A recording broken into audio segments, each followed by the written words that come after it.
So hi there everyone, in this video we'll simplify the upper limb neural tension test or the brachial plexus tension test given by Always et al. So this is Ishant Kumar Arora. Welcome to Fire Experience Solution where your health is our priority. So इस video में हम simplify करेंगे अपर लिम tension test को और जैसे कि इनके नाम से ही पता चल रहा है मतलब tension the word tension itself depicts कि कोई पर्टिकुलर ऐसी फोर्स जनरेट हो रही है जो कि न्यूरल टेंशन क्रिएट करेगी मतलब जो नर्वस टिश्यू है उसमें टेंशन क्रिएट करेगी. So before starting the video I think you all should be well versed with the term tension and the tensile forces. So my dear viewers, suppose मेरे पास कोई भी पर्टिकुलर स्ट्रक्चर है, अगर मैं उसको दो पार्ट से पुल करूंगा, so particularly I am stretching a thing, so जो उस पुलिंग फोर्स की वजह से जो पुलिंग फोर्स होती है that is known as the tensile force, and उस फोर्स की वजह से जो स्ट्रक्चर में इंटीग्रिटी में जो चेंज आया है उसको बोलते हैं टेंशन. और ये हम फिनोमेना इन टेस्ट के अंदर यूज करते हैं. और आई अश्योर यू इस वीडियो को कंप्लीटली देखने के बाद इन पर्टिकुलर जो चार टेस्ट होते हैं 1, 2 एंड 3 एंड 4, उनका जो सीक्वेंस है वो भी आपको मैं बताऊंगा कि आपको सिंपली कैसे लर्न करना है और टेस्ट कैसे परफॉर्म करने हैं. आज के बाद आपको वो रट्टा नहीं मारना पड़ेगा उसका कि पर्टिकुलर की एक टेस्ट में ऐसे रिस्ट रखना है, दूसरे में ऐसे रखना है, वो आप बहुत जल्दी भूल जाया करते हैं. तो let's begin the video with the basics. So my dear friends, जो टेस्ट नंबर 1 होता है, the upper limb tension test 1, it is for median nerve particularly. So अगर हमें जैसे कि समझ आ गया है कि जो टेंशन और टेंसाइल फोर्स का क्या रिलेशन है और कैसे उनको परफॉर्म किया जाता है या फिर एक पर्टिकुलर सेगमेंट में टेंशन कैसे क्रिएट की जाती है, ऐसे ही अगर हम जो नर्वस टिश्यू है, नर्वस टिश्यू मतलब जो पर्टिकुलरली नर्व्स हैं, as we know the upper limb is supplied by brachial plexus, जिससे कि 5 मेजर नर्व्स निकल के आती हैं जो कि sensory and motor innervation provide करती है हमारे अपर लिम्ब को, that are median, ulnar, radial, axillary and musculocutaneous nerve. So ये नर्व सप्लाई करती हैं और इन नर्व की इंटीग्रिटी में अगर कोई भी इश्यू आएगा या फिर इनके जो नॉर्मल मोबिलिटी है उसमें कोई भी हिंड्रेंस क्रिएट होगा तो they will start creating symptoms. So उनको पता लगाने के लिए कि किस पर्टिकुलर नर्व में इश्यू आ रहा है या प्रॉब्लम क्रिएट कर रही है कौन सी नर्व, तो उन इश्यूज के लिए ये टेस्ट जिनको अपर लिम्ब टेंशन टेस्ट या फिर ब्रेकियल प्लेक्सस टेंशन टेस्ट कहा जाता है, इनको हम परफॉर्म करके देख सकते हैं. और बाद में इन्हीं टेस्ट को हम एज यूज कर सकते हैं as a manual tool for treatment of that particular condition. Suppose किसी को जो सर्वाइकल रेडिकुलोपैथी है पर्टिकुलर सेगमेंट पे, एंड जब नर्व निकल के आती है जो हमारे इंटरवर्टिकुलर फोरामेन है, अगर वहां पे कोई पर्टिकुलर नर्व कंप्रेस हो रही है तो मतलब उसकी मोबिलिटी जो थी वो हिंडर होगी, हिंड्रेंस क्रिएट हो गया उसके अंदर. ठीक है, अगर वो मोबिलिटी हैम्पर हो रही है किसी पर्टिकुलर हिंड्रेंस की वजह से at any level of that of the course of that particular nerve, एक कोर्स मतलब जो पाथवे एक नर्व का जैसे कि मूव कर रही है from proximal to distal direction in the hand. So अगर कहीं पे भी कोई हिंड्रेंस क्रिएट हो रहा है तो जो नॉर्मल मोटिलिटी थी, जो नॉर्मल मोबिलिटी थी हमारे एक पर्टिकुलर नर्वस टिश्यू की, नर्व की, वो अगर नहीं हो पाएगी तो वो इश्यू क्रिएट करेगी या फिर सिम्टम क्रिएट करेगी लाइक शार्प शूटिंग पेन या फिर नमनेस. सो उन चीजों को पता लगाने के लिए हम टेस्ट का यूज करते हैं. और जब पर्टिकुलर टेस्ट को हम यूज करेंगे तो वो सिम्टम अगर एग्रीवेट कर रहे हैं तो उससे हमें पता चल जाएगा कि पर्टिकुलर कौन सा लेवल, जैसे कि आप डायग्राम में देख पा रहे हैं, कौन सा लेवल इन्वॉल्व है या फिर कौन सी नर्व इन्वॉल्व है. सो स्टार्ट करते हैं upper limb neural tension test number 1 से. So my dear friends, this test is particular for median nerve. और इस टेस्ट को करने से पहले, जिससे कि हमें बाद में याद न करने पड़े कि किस जॉइंट पे कौन सी पोजीशन होगी, इस टेस्ट को परफॉर्म करने के लिए हम पहले जनरल कोर्स पता होना चाहिए उस नर्व का जिसको हम टेंशन क्रिएट करने जा रहे हैं, जिस नर्व को हम स्ट्रेच करने जा रहे हैं या फिर टेस्ट परफॉर्म करने जा रहे हैं. सो माय डियर फ्रेंड्स, ये नर्व जो मीडियन नर्व है ये हमारे ब्रेकियल प्लेक्सस से निकली. सपोज करो कोई एक थ्रेड लाइक स्ट्रक्चर है या फिर think this looks like a nerve. ठीक है, जैसे कि आप डायग्राम में भी देखते हैं, you can see diagram right next to me, कि यहाँ पे भी येलो कलर से डिपिक्ट करा जाता है नर्व को इन एनाटॉमी. सो एक नर्व जो है वो ब्रेकियल प्लेक्सस से निकली लाइक दैट और आर्म के अंदर मूव करती है, as you can see I am depicting here. और इसी वे में जो हमारी मीडियन नर्व होती है वो मूव करती है. सपोज मैं अगर ऐसे आर्म को फ्लेक्स कर लूं, मतलब बेसिकली एल्बो जॉइंट को, तो नर्व क्या हुआ, यहाँ पे लेक्स हो गई और इसको ही अगर मैं एक्सटेंड कर लूं तो क्या हो गया, स्ट्रेच हो गई, स्ट्रेट हो गई ना, मतलब उसके अंदर टेंसाइल फोर्स क्रिएट हो गई। टेंसाइल फोर्स मतलब एंटीरियर पुल हुआ और यहां से पोस्टीरियर पुल हुआ, मतलब प्रोक्सिमल और डिस्टल डायरेक्शन जब पुल करेंगे तो मेन नर्व क्या हुई, स्ट्रेच हो गई। स्ट्रेच हो गई मतलब टेंशन क्रिएट हो गई। तो ऐसी पोजीशन में हम अपने लिम्ब को लेकर जाते हैं जिस पोजीशन में पर्टिकुलर नर्व जिसको हम स्ट्रेच करना चाह रहे हैं या फिर टेस्ट परफॉर्म करना चाह रहे हैं उसमें टेंशन क्रिएट हो। जब उसमें टेंशन क्रिएट होगी, अगर वो नर्व नॉर्मल है, उसकी मोबिलिटी में कोई हिंड्रेंस नहीं है, तो वो कोई सिम्टम प्रोड्यूस नहीं करेगी। अगर वो नर्व कहीं भी कंप्रेस हो रही है या फिर उसकी मोबिलिटी में कहीं भी कोई दिक्कत आ रही है तो वो सिम्टम क्रिएट करेगी और ये टेस्ट हमें उसके डायग्नोस करने में हेल्प करेंगे और बाद में इन टेस्ट का यूज किया जाएगा for treatment purposes. So my dear friends, हमें पता चल गया कि जनरल जो पाथवे होता है मीडियन नर्व का ब्रेकियल प्लेक्सस से निकल के शोल्डर के एंटीरियर और इंफीरियर एस्पेक्ट से निकलती है। उसके बाद वो मूव करती है हमारे आर्म में, एल्बो जॉइंट पे it passes anterior to the elbow joint, मतलब अपर एस्पेक्ट जो है उससे पास होती है। उसके बाद then it moves forward distally into the hand supplying the flexor muscles of the forearm along with giving sensory innervation to the lateral 3.5 digits of the hand along with supplying the thenar muscles that control the movement of our thumb. So my dear friend, ये था हमारा basic general जो course है median nerve का, ये आपने anatomy में भी रीड जरूर किया होगा। तो ये हमें पहले सबसे पहली चीज पता चल गई। अब दूसरा, टेंशन क्रिएट करने के लिए हमें एक प्रोक्सिमल पुल चाहिए, एक डिस्टल पुल चाहिए, दो चीज को पुल करना है। तो ऐसी कोई हमें पोजीशन लेके आनी होगी अपने अपर लिम्ब में जिसकी वजह से नर्व स्ट्रेच हो जाए, और जब वो स्ट्रेच होगी उस टेस्ट को बोलेंगे या फिर उस पोजीशन को बोलेंगे upper limb tension test number 1। So my dear friends, क्योंकि वो इन्फीरियरली पास हो रही है, अगर मैं अपने शोल्डर को एब्डक्ट करूंगा तो यहां पे अगर कोई चीज है, यहां से ऐसे एक थ्रेड जा रहा है, सपोज एक थ्रेड निकल के आया, यहां से पास हो रहा है, अगर एब्डक्ट करूंगा तो यहां पे वो पुल होगा। पुल होगा मतलब कि स्ट्रेच होगा। सबसे पहले मैंने उसे यहां स्ट्रेच किया, अब मेरे को उसको हो जाए स्ट्रेच करना है। अब हमें पता है कि यहाँ पे एंटर करता है एल्बो के आगे वाले पोर्शन से, मतलब एंटीरियर एस्पेक्ट से पास होता है। सो अगर मेरे को यहां भी इसको स्ट्रेच करना है, अगर मैं एल्बो को एक्सटेंड कर दूंगा तो यहां पे स्ट्रेच हो जाएगा ऑब्वियसली। सपोज आप यहां स्किन को होल्ड करिए, एल्बो वाली को, ठीक है, फ्लेक्स करिए। अब क्या है कि आप स्किन को इजीली होल्ड कर सकते हैं क्योंकि लेग्स है। अगर मैं इसको एक्सटेंड कर दूं तो ये स्किन क्या होगी, स्ट्रेच हो जाएगी। ऐसी अंदर से नर्व जा रही है वो भी स्ट्रेच हो गई। लाइकवाइज दूसरा पॉइंट यहां हो गया कि हमने क्या करा, पहले एब्डक्ट कर लिया हमने शोल्डर को, नर्व को पहला यहां स्ट्रेच किया, अराउंड 100 to 110 डिग्रीज एब्डक्ट करेंगे शोल्डर को, फर्स्ट स्ट्रेच। सेकंड, एक्सटेंड करा हमने एल्बो को क्योंकि एंटीरियर एस्पेक्ट से नर्व जा रही है। दूसरा, हमें पता है कि जब डिस्टली मूव करती है मीडियन नर्व तब भी वो कहां से जाती है, कार्पल टनल से पास करती है। कार्पल टनल कहां पे है, anterior aspect of wrist joint. So यहां से एक चीज जा रही है, ठीक है, जो चीज कौन सी है जिसकी हम बात करें, दैट इज नर्व। सो अगर नर्व यहां से पास हो रही है लाइक दिस, सो अगर मैं इसको फ्लेक्स करूंगा तो रिलैक्स हो जाएगी। अगर मैं इसको एक्सटेंड कर लूं रिस्ट को तो यहां पे स्ट्रेच हो गई ना ये, एज यू कैन सी। अगर एक्सटेंड करूंगा स्ट्रेच हो जाएगी। तो वही हमें इस टेस्ट में करना है।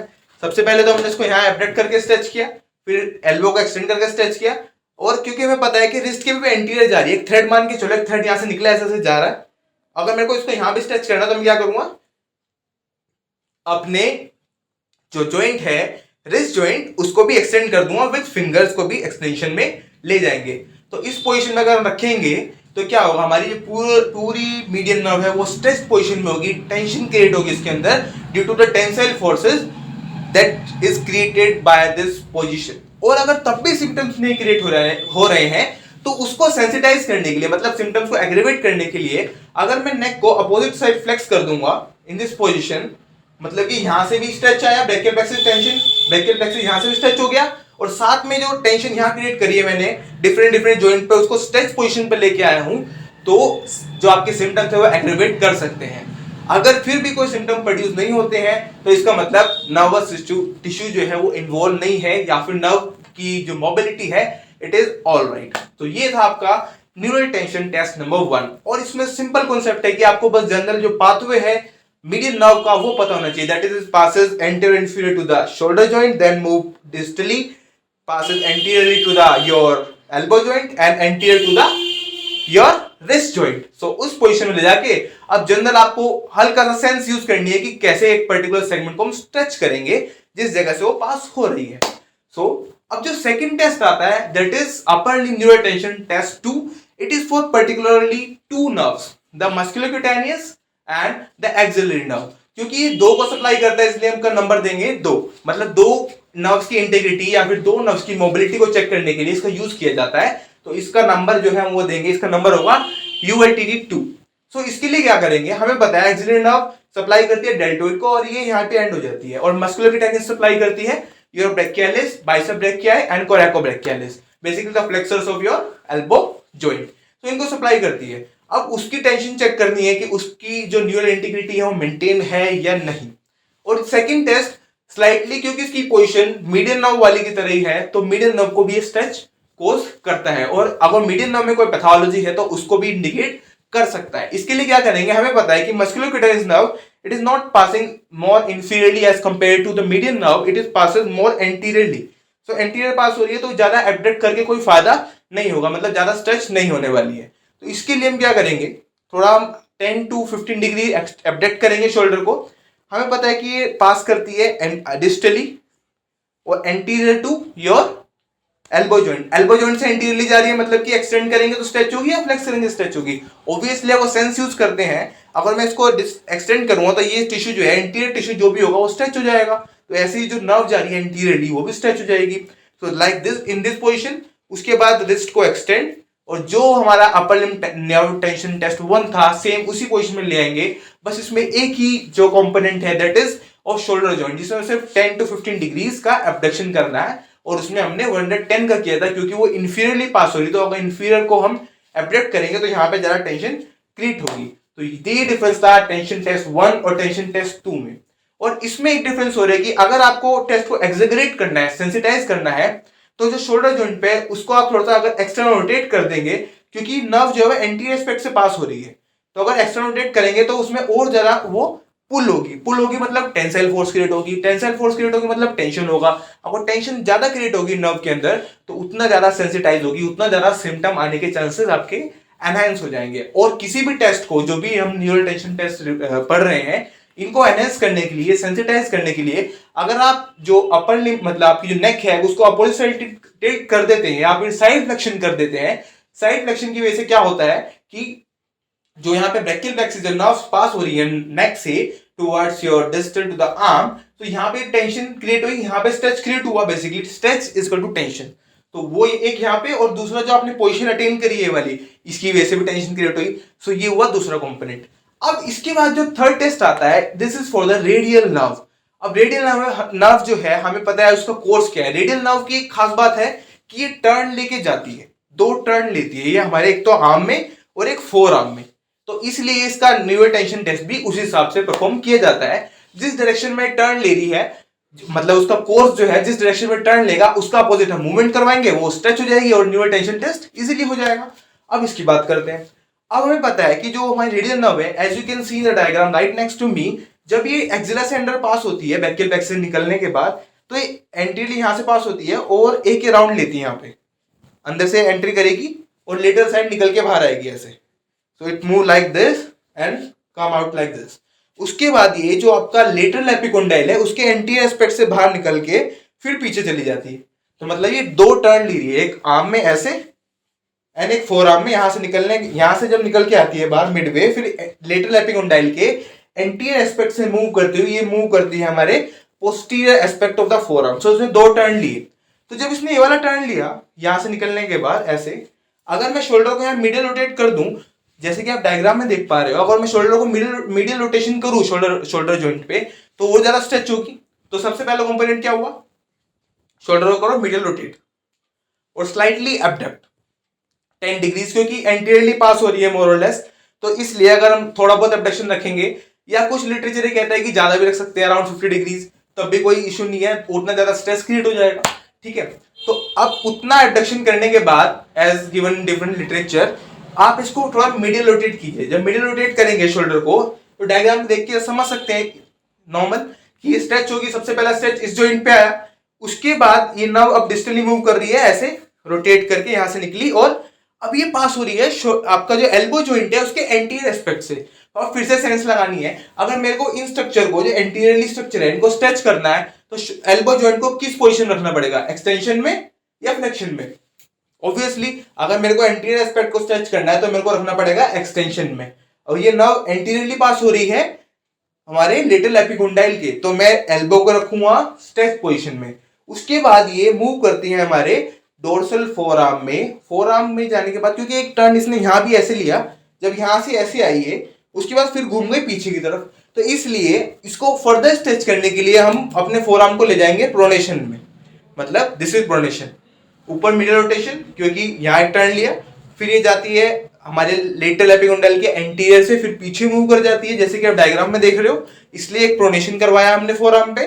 और फोर आर्म पे ले जाने के बाद हमें पता है कि ये रिस्ट में जाती है पोस्टीरियर एस्पेक्ट पे, क्योंकि सप्लाई करती है किसको, एक्सटेंसर मसल्स को, क्योंकि एक्सटेंसर मसल को सप्लाई कर रही है तो ये पोस्टीरियरली मूव करती है। और उसको फर्दर स्ट्रेच करने के लिए जब रिस्ट पे आई तो रिस्ट के पीछे वाले पोर्शन सप्लाई हो रही है, मतलब पास हो रही है कोर्स जो है इसका। अगर तो रिस्ट को एक्सटेंड करूंगा तो ये फर्दर स्ट्रेच हो जाएगी। सो क्या पोजीशन होगी पर्टिकुलरली इस टेस्ट की, middle rotation at the shoulder and pronation at the your forearm and flexion या फिर एक्सटेंशन। अगर हम जनरल सेंस का भी यूज करेंगे कि हमें स्ट्रेच करना है एक पर्टिकुलर नर्व को जो कि एंटीरियर पास हो रही है, तो कॉमनली क्या होगा, एक्सटेंशन करेंगे एल्बो जॉइंट पे। तो फ्लेक्शन से लेके आएंगे एक्सटेंशन की तरफ, और एक्सटेंशन करके pronation at the your forearm and then flexion at the wrist joint like this. तो ये पोजीशन क्रिएट होगी। इस पोजीशन को एक्सग्रेट करने के लिए अगर तब भी सिम्टम नहीं आ रहा है, अगर हम नेक को साइड फ्लेक्शन क्रिएट करेंगे तो सिम्टम एक्सग्रेट करेंगे, तो मतलब कि जो इश्यू क्रिएट हो रहा है वो रेडियल नर्व की वजह से हो रहा है। तो ये था upper limb neural tension test number 3। तो इसमें सबसे पहले मिरर रोटेट किया हमने शोल्डर को, जो नर्व यहाँ पर रिवॉल्व हुई थी, रोटेट कर रहा था, उसने यहाँ पे टर्न लिया था, वहां पे स्ट्रेच हुई। उसके बाद वो एंटी एस्पेक्ट से आ रही है हमारे एल्बो जॉइंट के, इसलिए हमने क्या करा, एक्सटेंशन कोज किया हमारे, या फिर एक्सटेंशन क्रिएट किया एल्बो जॉइंट पे। और उसके बाद क्या हमें पता है ये रिस्ट जॉइंट पे कहां पे है, पोस्टीरियर है एंटीरियर है, ऑब्वियसली क्योंकि एक्सटेंसर को सप्लाई कर रही है तो पोस्टीरियर है। और स्ट्रेच करने के लिए अगर मैं इसको एक्सटेंशन में लेके जाऊंगा तो यहाँ पे लेक्स हो जाएगी। अगर एक्सटेंशन में करूंगा, स्किन देख रहे हो लेक्स हो पा रही है, अपना करके देखिए आप कि अपने रिस्ट को एक्सटेंशन में लेके जाइए। अब यहाँ के जो स्ट्रक्चर है लेक्स हो पा रहे हैं, अगर मैं इसी को फ्लेक्शन में ले जाऊं तो अब ये स्किन आप होल्ड नहीं कर पाएंगे हमारी, क्यों, क्योंकि यहाँ पे स्ट्रेच क्रिएट हो गया या फिर टेंशन क्रिएट हो गई। तो ऐसे ही जो अंदर से नर्व पास हो रही है उसमें भी टेंशन क्रिएट हो रही है जनरली। सो ये है आपका न्यूरल टेस्ट नंबर 3। अब लास्ट आता है that is your unlearn nerve. अब अनलर्न नर्व भी थोड़ा डिफरेंट चल रही है। इसका जो बेसिक एनाटॉमी है, जो बेसिक कोर्स है, वो स्लाइट डिफरेंस होता है हमारे एल्बो जॉइंट पे। और आपको पता भी होगा कि इसको जब आपका कहीं पे हाथ स्टक करता है, एल्बो स्टक करती है, तो बहुत करंट जैसे सेंसेशन फील होती है डिस्टल एक्सट्रीमिटी में, क्योंकि दिस नर्व इज सब इस जो आपका मिडिल एपिकोंडाइल है इसके पोस्टीरियरली पास हो रही है, मिडिल एपिकोंडाइल की पोस्टीरियरली पास हो रही है। इसका मतलब क्या है कि this nerve is passing posterior to the elbow joint. So इसको स्ट्रेच करने के लिए एक्सटेंड करूंगा तो कोई फायदा नहीं होने वाला, क्योंकि ये पीछे से जा रही है। कोई अगर एक सपोज कोई थ्रेड है वो ऐसे पास हो रहा है पीछे से, let me show you,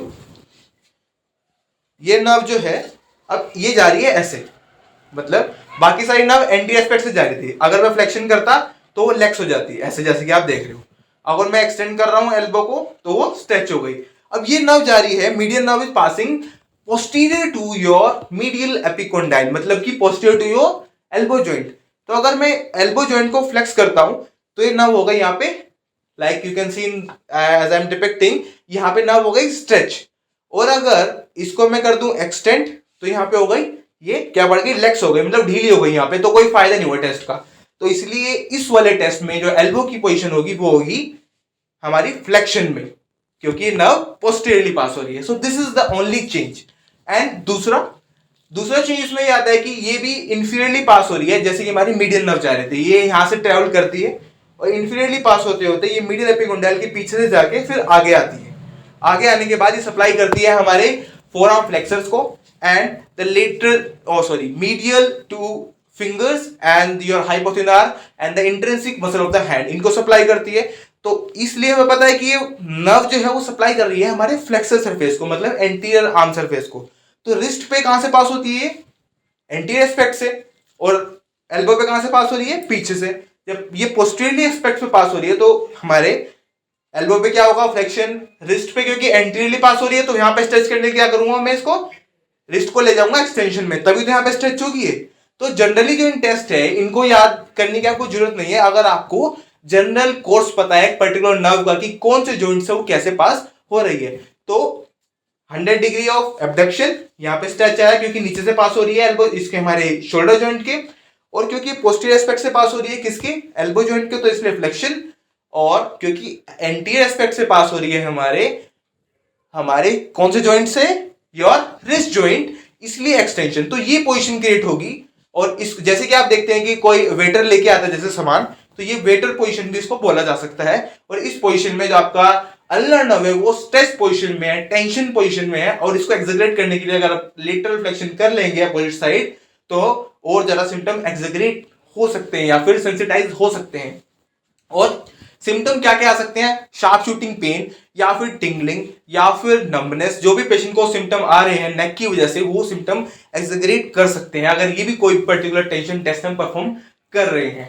so my dear friends और व्यूअर्स, आई थिंक आपको ये समझ आ गया होगा कि जनरल बेसिक्स क्या है न्यूरल टेंशन टेस्ट का। अगर आपको जनरल पाथवे पता है एक पर्टिकुलर नर्व का कि कैसे वो आर्म में मूव कर रही है डिफरेंट डिफरेंट जॉइंट पे, और उसके बाद सिंपल आपको सेंस यूज करनी है कि किस पोजीशन में वो नर्व स्ट्रेच होगी। अगर स्ट्रेच मतलब जब एक दूसरे से हम पुल करेंगे या फिर टेंसाइल फोर्स लग जाएगी। सो ये है हमारे इस टेस्ट, इन चारों टेस्ट का बेसिक्स। अब देखते हैं कि इनके सीक्वेंस को कैसे याद किया जाए।